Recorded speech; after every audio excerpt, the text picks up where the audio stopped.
नमस्कार विद्यार्थियों, हम पढ़ रहे थे कक्षा 12 में खंड ब का राज्य स्तरीय एवं स्थानीय शासन व्यवस्था के बारे में हम अध्ययन कर रहे थे, जिसमें हम राज्यपाल के बारे में हम पढ़ रहे थे। स्थानीय शासन के अंदर राज्यपाल की बहुत से इसके जो कार्य हैं इनके बारे में हमने अध्ययन किया था। आज हम पढ़ेंगे राज्यपाल की शक्तियां, राज्यपाल की कौन कौन सी शक्तियां उसके बारे में हम अध्ययन करेंगे।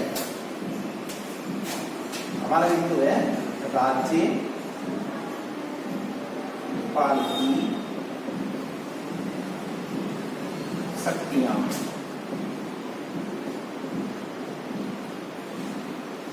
अब राज्यपाल की जो शक्तियां हैं, देखो राज्यपाल जो है, राज्यपाल राज्य में संवैधानिक अध्यक्ष है। राज्यपाल को क्या बनाया गया? राज्य के अंदर संवैधानिक अध्यक्ष। ये क्या होता है? संवैधानिक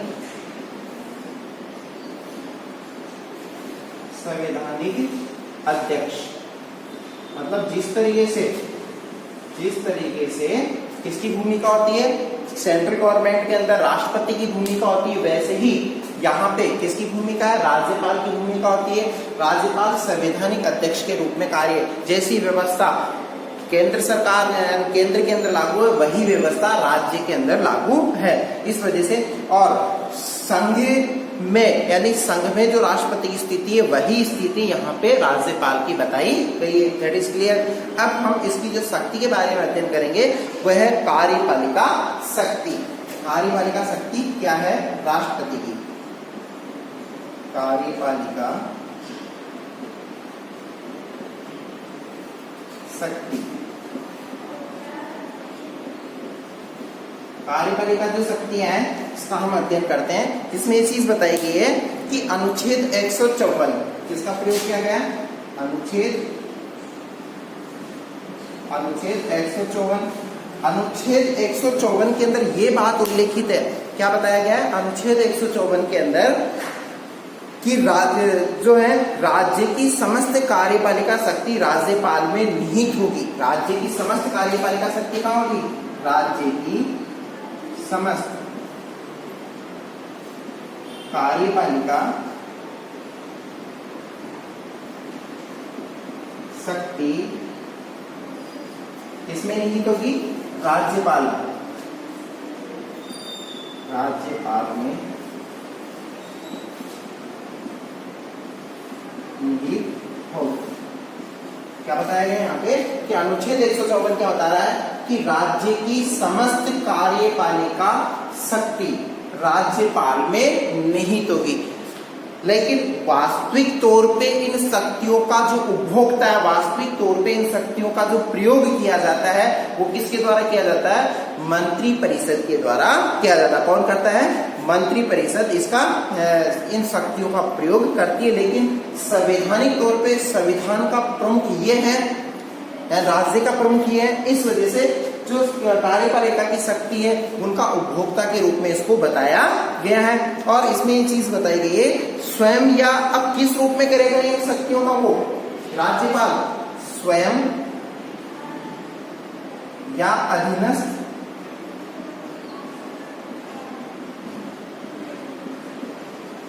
कर्मचारियों द्वारा शक्तियों का, स्वयं या अधीनस्थ कर्मचारियों द्वारा शक्तियों का प्रयोग।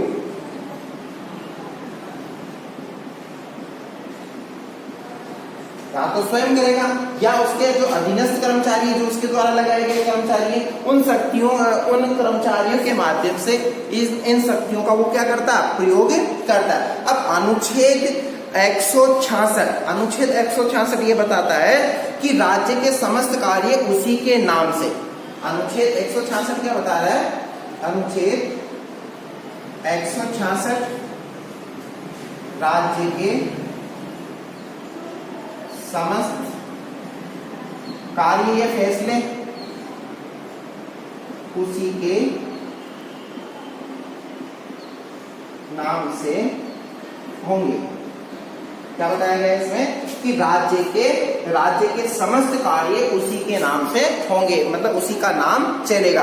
राज्यपाल को यानी अनुच्छेद 166 के अंदर ये बात बताई गई है कि राज्य के समस्त कार्य या समस्त फैसले हैं उसी के नाम से है और शासन के कार्य संचालन के लिए राज्यपाल संविधान के अनुच्छेद, अब कार्य संचालन अनुच्छेद 163, अनुच्छेद क्या बताया गया है 163 के अनुसार राज्यपाल को प्रशासन कार्य में सहायता, इसमें क्या बताया गया है राज्यपाल को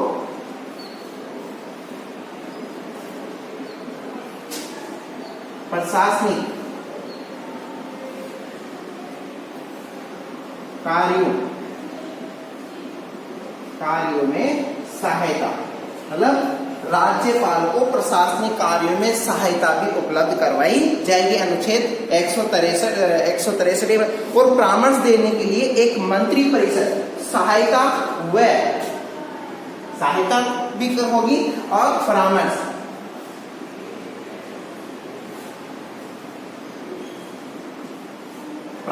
देने के लिए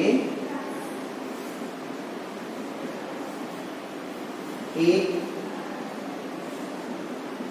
मंत्री परिषद। अब देखो राज्यपाल को प्रशासनिक कार्यों में सहायता व परामर्श देने के लिए एक मंत्री परिषद का भी गठन किया गया है अनुच्छेद 163 के तहत। और अनुच्छेद 166 में बताया गया कि राज्य के समस्त कार्य उसी के नाम से होंगे और इसी के नाम से होंगे और शासन के विभागों का वितरण जो किया जाता है वो राज्यपाल की सलाह से ही किया जाता है। और इसके अंदर मुख्यमंत्री को साथ लेके राज्यपाल और मुख्यमंत्री दोनों ही मिलके क्या करते हैं, जो विभाग है उन विभागों का इनके द्वारा आवंटन किया जाता है समस्त मंत्रिमंडल के अंदर। और अनुच्छेद 164 में बताया गया है कि राज्यपाल मुख्यमंत्री को क्या करता है, नियुक्त करता है और मुख्यमंत्री के परामर्श से अन्य मंत्रियों की नियुक्ति भी करता है, अनुच्छेद 164। अब देखो अनुच्छेद 164 क्या कह रहा है, अनुच्छेद 164 क्या बता रहा है, मुख्यमंत्री की नियुक्ति, मुख्यमंत्री की इसके अंदर क्या की जाएगी, मुख्यमंत्री की नियुक्ति भी अनुच्छेद 164 के द्वारा और मुख्यमंत्री के परामर्श से मुख्यमंत्री की सलाह से अन्य मंत्रियों को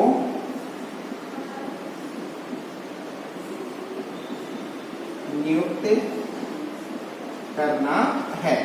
मतलब अनुच्छेद 164 क्या बता रहा है, मुख्यमंत्री की नियुक्ति से संबंधित है, मुख्यमंत्री की सलाह से अन्य मंत्रियों को भी इसमें क्या किया जाएगा, नियुक्त करने का काम किसके द्वारा किया जाता है, राज्यपाल के द्वारा किया जाता है। तो इस तरीके से राज्यपाल क्या है, राज्यपाल को जो शक्तियां जो प्राप्त है जिसमें कार्यपालिका से संबंधित जो शक्ति है उसके अंतर्गत ये बातें बताई गई है। अनुच्छेद हमने इसमें जो पढ़े हैं उनको अच्छे से आपको लर्न करना है। अनुच्छेदों के द्वारा इन शक्तियों का वो क्या कर रहा है, प्रयोग कर रहा है राज्यपाल। अब राज्यपाल को राज्य के शासन से संबंधित सभी मामलों के विषय में सूचना करने का अधिकार, मतलब राज्यपाल को क्या अधिकार दिया गया है, राज्यपाल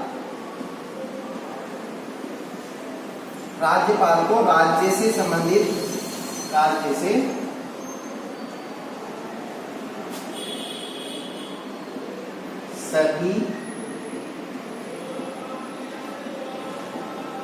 सभी मामलों में सूचना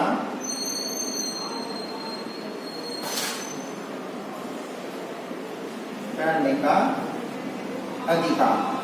मतलब राज्य क्या करेगा, राज्य से संबंधित जो भी मामले उन मामलों से संबंधित सूचना करने का अधिकार किसका है, राज्यपाल का है। राज्यपाल को ये अधिकार प्राप्त है और इस अधिकार का वो प्रयोग करते मुख्यमंत्री के लिए ये आवश्यक है कि वह राज्यपाल को राज्य से संबंधित समस्त जानकारियां मंत्रिमंडल के द्वारा, मंत्री परिषद के द्वारा जो भी फैसले लिए गए उन फैसलों से किसको अवगत कराए, राज्यपाल को अवगत करवाए। और राज्यपाल राज्य के एडवोकेट जनरल और राज्य लोक सेवा आयोग के अध्यक्ष की नियुक्ति करता है।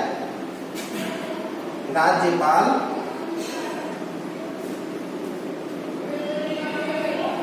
एडवोकेट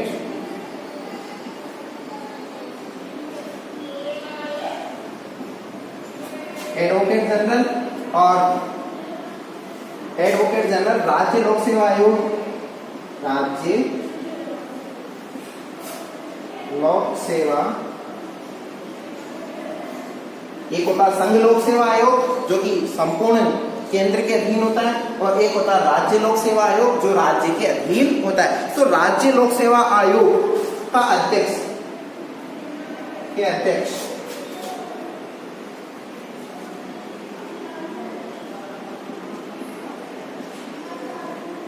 ये नियुक्ति का प्रावधान किसके पास में है? राज्यपाल के पास में। राज्यपाल क्या कर सकता है? एडवोकेट जनरल की नियुक्ति और राज्य लोक सेवा आयोग के अध्यक्ष की नियुक्ति किसके द्वारा की जाती है? राज्यपाल के द्वारा की जाती है। राज्यपाल इनके अध्यक्ष की, और इसके जो सदस्य हैं, सदस्यों की नियुक्ति भी किसके द्वारा की जाती है? राज्यपाल के द्वारा। और उच्च न्यायालय के न्यायाधीशों की नियुक्ति राज्यपाल से परामर्श लिया जाता है, यानी राज्यपाल से परामर्श लिया जाता है कि जो उच्च न्यायालय है, जो हाईकोर्ट है, हाईकोर्ट के जो जज है, उन जजेस की जो नियुक्ति है वो भी किसके सहयोग से की जाती है? राज्यपाल के सहयोग से उनकी नियुक्ति की जाती है। तो इस तरीके की प्रक्रिया जो की जाती है, इस ऐसी प्रक्रिया के माध्यम से क्या है कि इनको नियुक्ति वगैरह दी जाती है, जिसमें राष्ट्रपति क्या है स्वतंत्र रूप से, और राज्यपाल जिला जजों की नियुक्ति भी करता है। जिला जजों की नियुक्ति किसके द्वारा की जाती है? राज्यपाल के द्वारा की जाती है।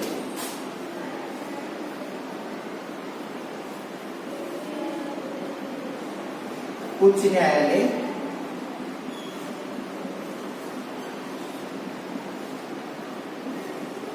के न्यायाधीश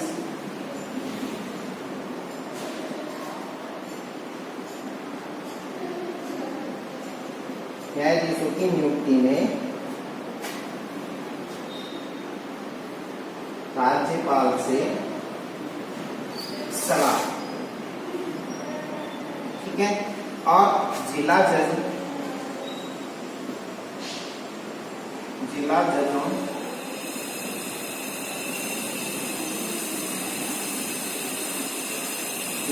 की नियुक्ति कौन करता है?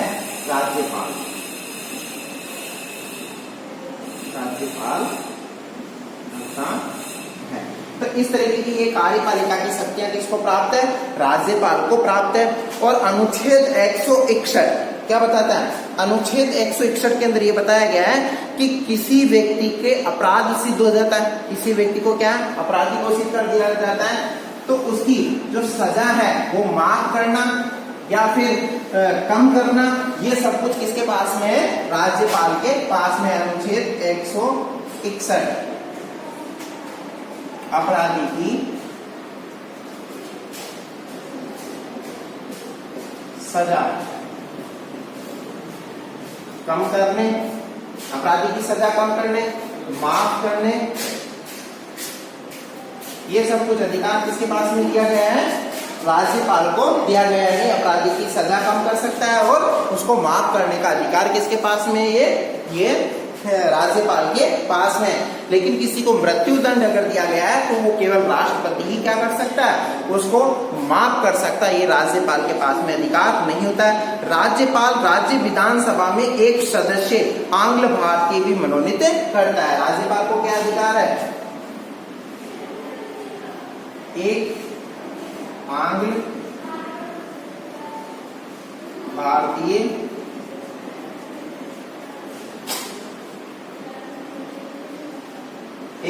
भारतीय सदस्य कहाँ नियुक्त करता है? एक आंग्ल भारतीय सदस्य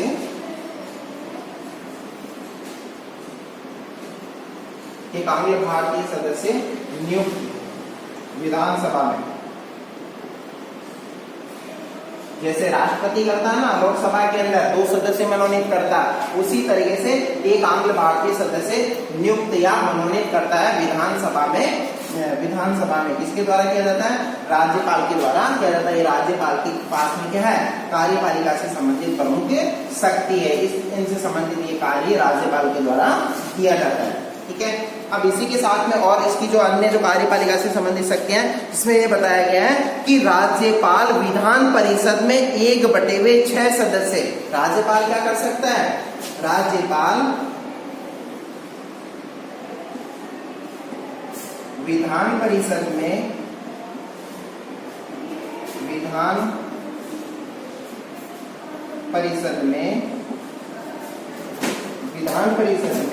एक बटे में 6 सदस्य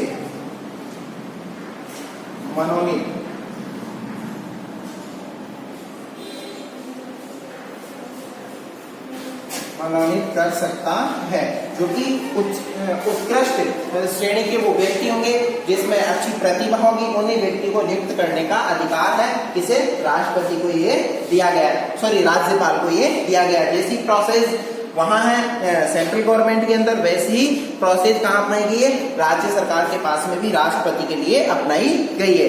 ठीक है, अब जो ये व्यक्ति आएंगे ये हिंदी से या सॉरी शिक्षा, साहित्य, खेल, उत्कृष्ट जो प्रतिभा है उनसे ये व्यक्ति मनोनीत किए जाते हैं। अब विधायी शक्तियां, राज्यपाल की हम कौन सी शक्ति के बारे में अध्ययन करेंगे, विधायी शक्तियों के बारे में हम अध्ययन करते हैं। राज्यपाल को कौन कौन सी विधायी शक्तियां प्राप्त है, इनका हम अध्ययन करते हैं। अब राज्यपाल की जो विधायी शक्तियां हैं उसके बारे में अध्ययन करते हैं। देखो विधायी शक्तियों के अंतर्गत क्या बताया गया है कि जो राज्यपाल को विधायी शक्तियां जो प्राप्त है उसके अंदर अनुच्छेद 168 क्या है, अनुच्छेद 168, जिसके अंदर ये चीज उल्लेखित है कि राज्यपाल क्या होगा, विधानसभा का अभिन्न अंग, क्या बताया गया इसको, अभिन्न अंग के रूप में इसको स्वीकार किया गया, मतलब विधानसभा का अभिन्न अंग किसे बताया गया, राज्यपाल को। अनुच्छेद 168 के अंदर ये प्रावधान है कि राज्यपाल विधानसभा का अभिन्न अंग होगा। ठीक है, और इसी के साथ में चीज बताइए कि राज्यपाल को क्या किया गया है कि विधानसभा के सत्र को बुलाने, सत्रावसान करने तथा विधानसभा को भंग करने का अधिकार भी प्राप्त है।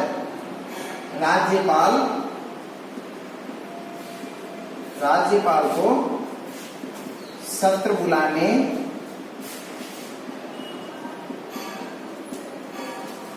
सत्रावसान करने,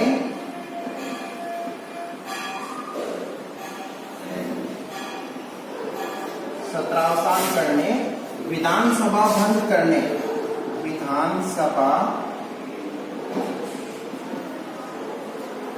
सभा भंग करने का अधिकार, मतलब ये किसके पास में अधिकार है,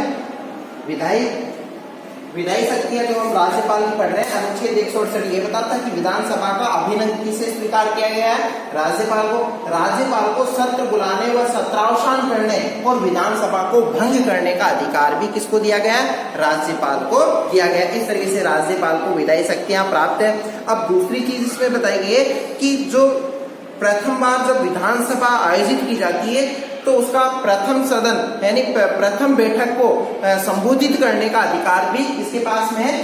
विधानसभा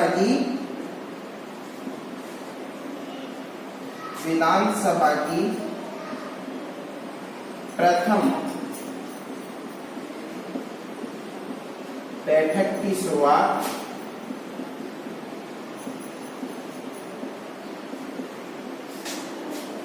राज्यपाल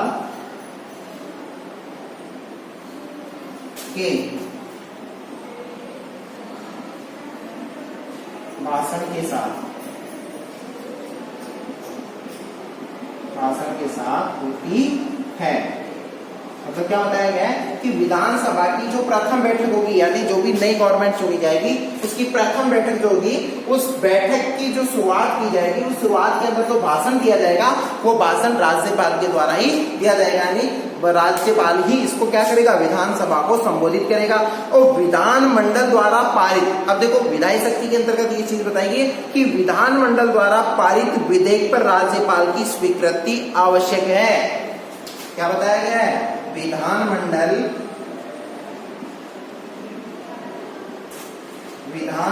द्वारा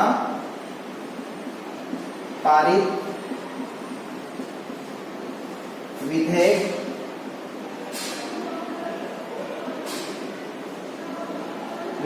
पर इसकी स्वीकृति आवश्यक है। विधानमंडल द्वारा पारित विधेयक पर राज्यपाल की स्वीकृति आवश्यक है।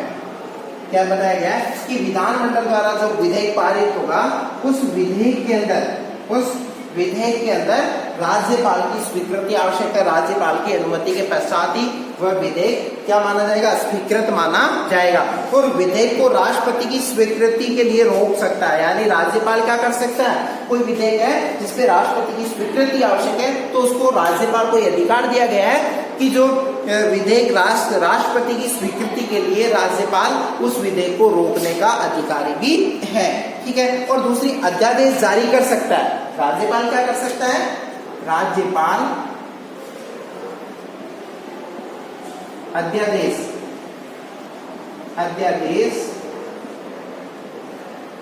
जारी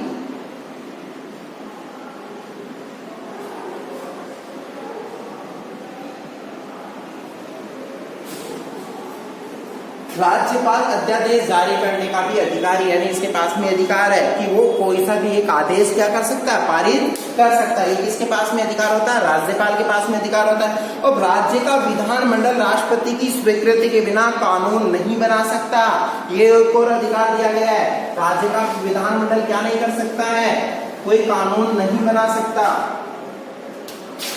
राज्य विधानमंडल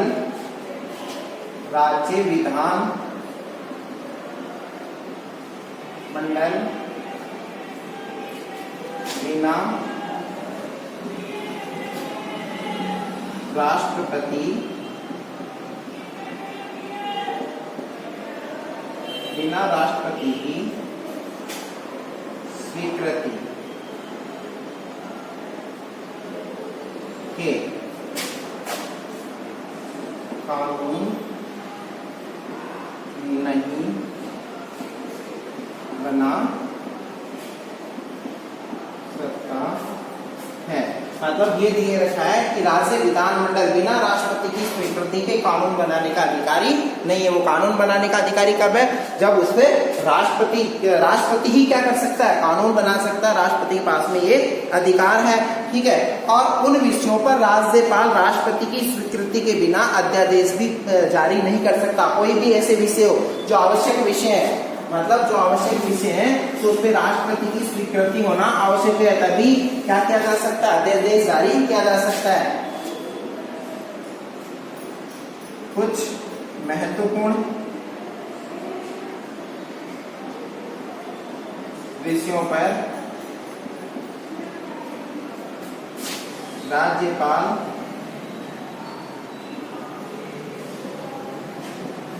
अध्यादेश जारी नहीं कर सकता।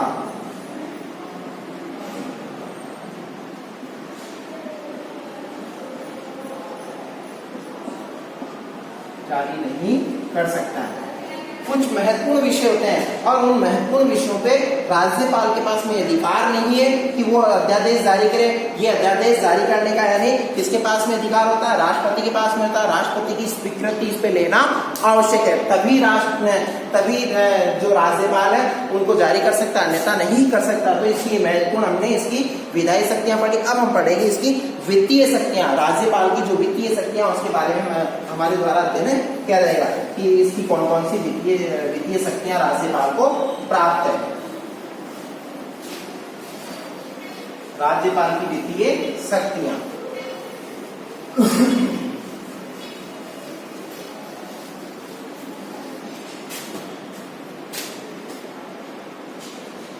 तीसरी शक्ति इसको जो प्राप्त है, वित्तीय शक्ति। अब देखो वित्तीय शक्तियों के अंतर्गत ये चीज बताई गई है कि प्रत्येक वित्त वर्ष का विवरण तैयार करना, यानी प्रत्येक वित्त वर्ष का जो विवरण है वो तैयार करना किसकी जिम्मेदारी होती है, राज्यपाल। विधानसभा में प्रस्तुत करना राज्यपाल का कार्य है। प्रत्येक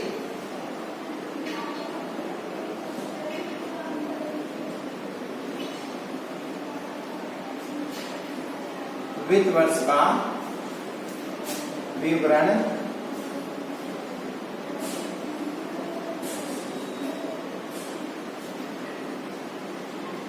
प्रत्येक वित्त वर्ष का विवरण तैयार करना, विधानसभा में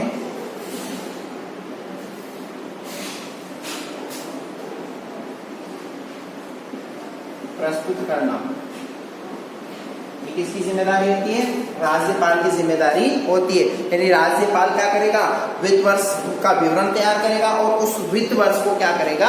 वित्त वर्ष का जो विवरण है उस विवरण को विधानसभा के अंदर प्रस्तुत भी करेगा। ये राज्यपाल के पास में अधिकार है। अब राज्यपाल की पूर्व स्वीकृति के बिना कोई भी धन विधेयक विधानसभा में प्रस्तुत नहीं किया जा सकता। बिना अनुमति के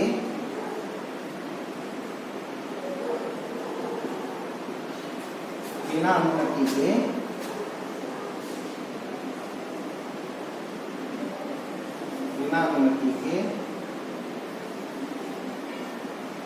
विधानसभा में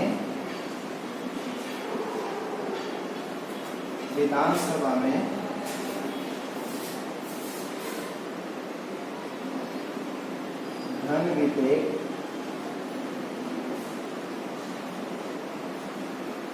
प्रस्तुत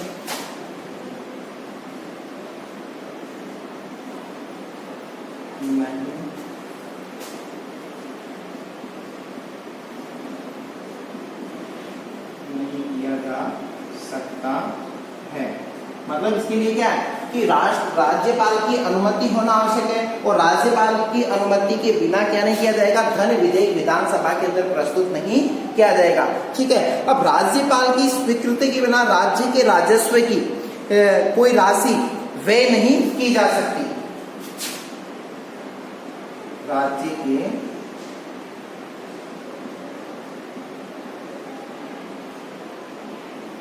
राजस्व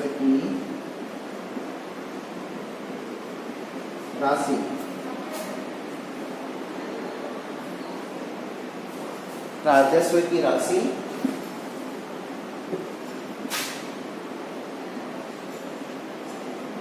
व्यय करने के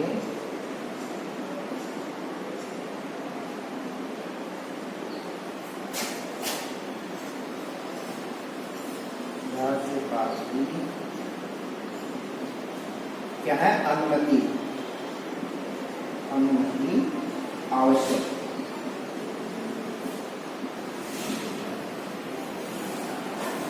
मतलब राज्य के राजस्व की जो राशि है वो व्यय करने के लिए राज्यपाल की अनुमति आवश्यक है। जब तक राज्यपाल की अनुमति नहीं होगी तो राज्य के पास में जो टैक्स का जो पैसा आता है, जो कर के रूप में एकत्रित होता है संचित निधि के अंदर, उस पैसे को कौन खर्च नहीं कर सकती? गवर्नमेंट खर्च नहीं कर सकती। इसके लिए राज्यपाल की अनुमति आवश्यक है। अब इसकी जो न्यायिक शक्ति है राज्यपाल की, उसके बारे में अध्ययन करते हैं। न्यायिक शक्ति कौन सी इसको प्राप्त है?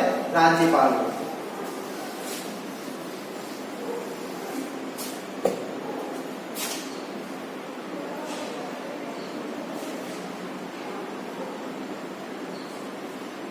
राज्यपाल की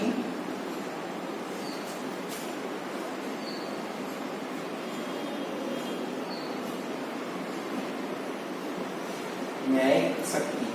अब देखो राज्यपाल की जो न्यायिक शक्ति है उसके अंतर्गत ये चीज बताई गई है कि क्या चीज बताई गई है? इसमें बताया गया कि अनुच्छेद 161 के अंदर ये प्रावधान तय किया गया है कि किसी अपराध करने वाले व्यक्ति को दंड को राज्यपाल कम कर सकता है। अनुच्छेद, इसके बारे में पहले भी हम पढ़ चुके हैं। अनुच्छेद 161 अपराध करने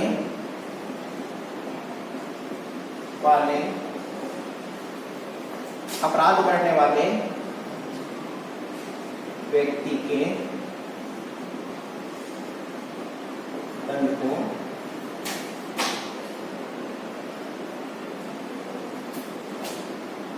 कम कर सकता है। मतलब ये किसके पास में अधिकार है? राज्यपाल के पास में अधिकार है कि किसी व्यक्ति ने अपराध किया है तो उसके अपराध को कम ज्यादा जो भी है वो राज्यपाल के द्वारा कम किया जा सकता है। लेकिन मृत्यु दंड अगर किसी को दे दिया गया है तो उसको निरस्त करने का अधिकार केवल किसके पास में होता है?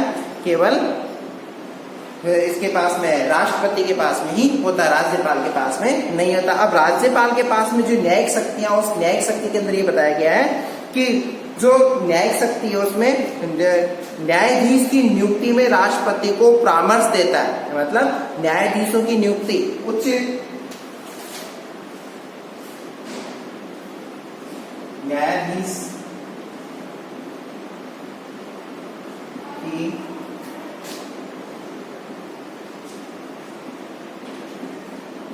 नियुक्ति में राष्ट्रपति को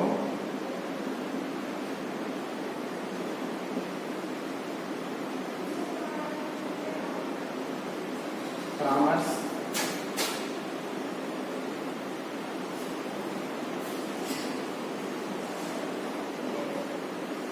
दे सकता है। मतलब इसका परामर्श भी वहां पे क्या रहेगा? मान्य रहेगा। यानी राज्यपाल का उच्च न्यायालय के जो न्यायाधीश है उनकी नियुक्ति की जा रही है तो उसके अंदर किसका परामर्श मान्य होगा? राज्यपाल का परामर्श मान्य होगा। हाईकोर्ट के जजेस की नियुक्ति के अंदर राज्यपाल को परामर्श देने का अधिकारी भी होता है। कौन? राज्यपाल। ठीक है। और दूसरी चीज, न्यायाधीशों की नियुक्ति करता है और राज्यपाल जो जिला जो न्यायाधीश है, जिला जजों की नियुक्ति भी इसी के द्वारा की जाती है। यानी न्यायिक शक्ति के अंदर क्या बताया गया है? जो जिले के जो न्यायाधीश हैं उनकी नियुक्ति भी किसके द्वारा की जाती है? जिला जजों की नियुक्ति। जिला जजों की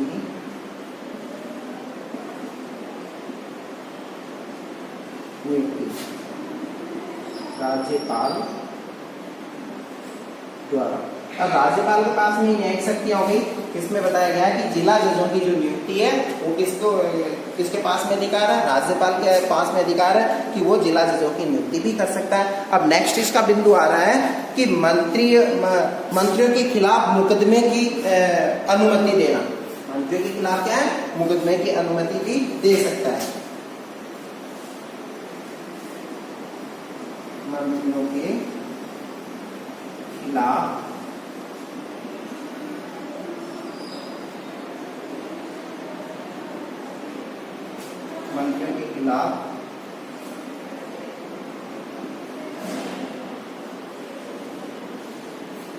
मुकदमे की अनुमति। ये किसके पास में अधिकार? ये राज्यपाल के पास में अधिकार है कि मंत्रियों की नियुक्ति के मामले के अंदर उनको नियुक्त किया गया है तो उनके खिलाफ मुकदमे की जो अनुमति वो राज्यपाल दे सकता है। अब किस प्रकार से राज्यपाल दे सकता है कि इसमें बताया गया कि मंत्रियों के खिलाफ अगर प्राथमिक तौर पर, यानी प्राथमिक तौर पर कोई यानी ऐसा बताया गया है कि मंत्रियों के खिलाफ जो मुकदमे की जो अनुमति देने के प्रावधान के तहत ये बताया गया कि मंत्रियों के खिलाफ प्राथमिक तौर पर कोई मामला बनता है तो अनुमति दे सकता है। मंत्रियों के खिलाफ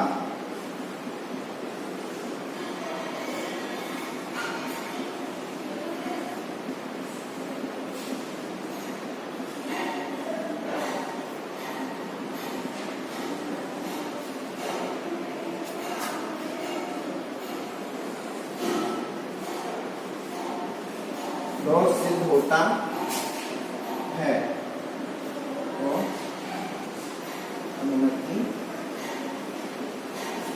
दे सकता है।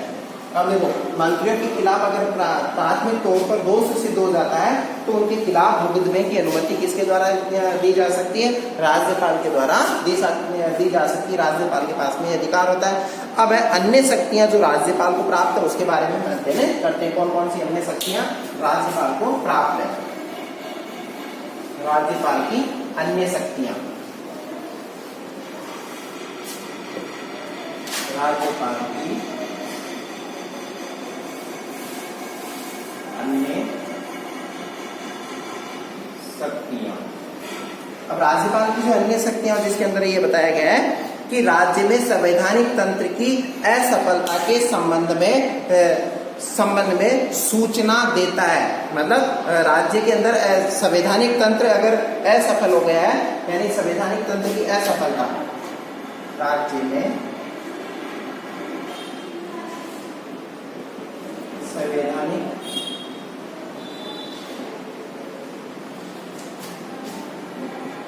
तंत्र की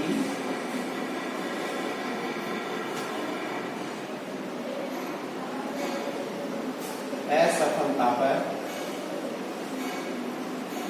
राष्ट्रपति को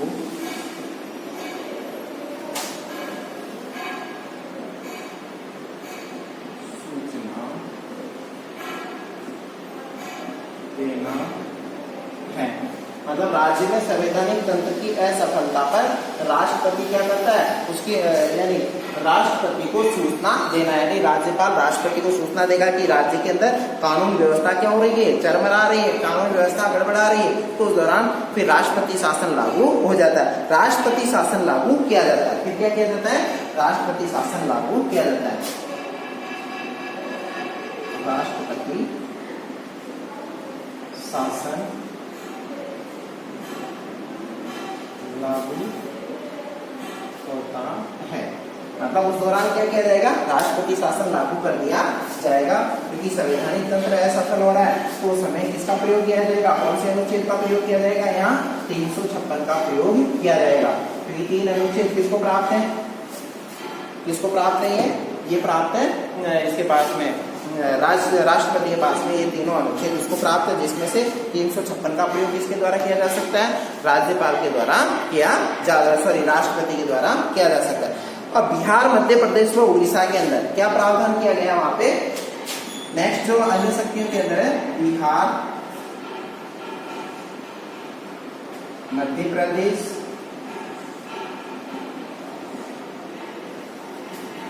आंध्र प्रदेश, बिहार, मध्य प्रदेश, आंध्र प्रदेश, बिहार, मध्य प्रदेश, आंध्र प्रदेश के अंदर आदिम जनजातियों के कल्याण संबंधी कार्यों के लिए मंत्री की नियुक्ति। बिहार, मध्य प्रदेश, आंध्र प्रदेश में आदिम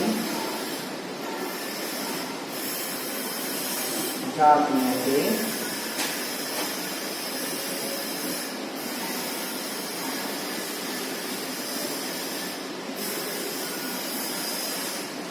कल्याण संबंध में मंत्रियों की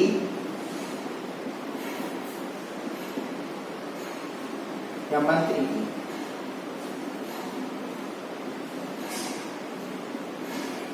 की नियुक्ति क्या किया गया है कि बिहार, मध्य प्रदेश, आंध्र प्रदेश में आदिम जातियों के कल्याण संबंध में मंत्री की नियुक्ति का आदेश कौन पारित कर सकता है, ये राज्यपाल के पास में अधिकार है। और एक और चीज इसमें बताई गई है राज्यपाल को कि जो अन्य शक्तियों के अंदर कि असम का राज्यपाल क्या करता है, असम का राज्यपाल असम की सरकार और इस आदिम क्षेत्र की जिला परिषदों के बीच, मतलब असम का जो राज्यपाल है और आदिम जो असम की जो आदिम जनजातियां हैं, आदिम जो जातियां हैं, आदिम क्षेत्रों के अंदर जिला परिषदों के बीच खानों से उत्पन्न, यानी आदिम क्षेत्रों के अंदर जो खान है, उन खानों से जो उत्पादन प्राप्त हो रहा, उस उत्पादन के स्पष्ट विभाजन के लिए भी आदेश पारित कर सकता है। क्या कर सकता है कि राज्यपाल के पास में अधिकार है कि असम क्षेत्र के अंदर जो आदिम जो क्षेत्र है, उस आदिम क्षेत्रों असम का राज्यपाल आदिम जो क्षेत्र है वहां पे खानों के आवंटन के मामले में, उनके विभाजन के मामले के अंदर हस्तक्षेप कर सकता है। इस संबंध में स्व विवेक के अधिकार जाता है, राज्यपाल के द्वारा किया जाता है। अब हमारा नेक्स्ट बिंदु होगा मुख्यमंत्री और मंत्री परिषद के बारे में हम अध्ययन करेंगे, जो कि नेक्स्ट क्लास के अंदर इसके बारे में हम अध्ययन करेंगे। धन्यवाद।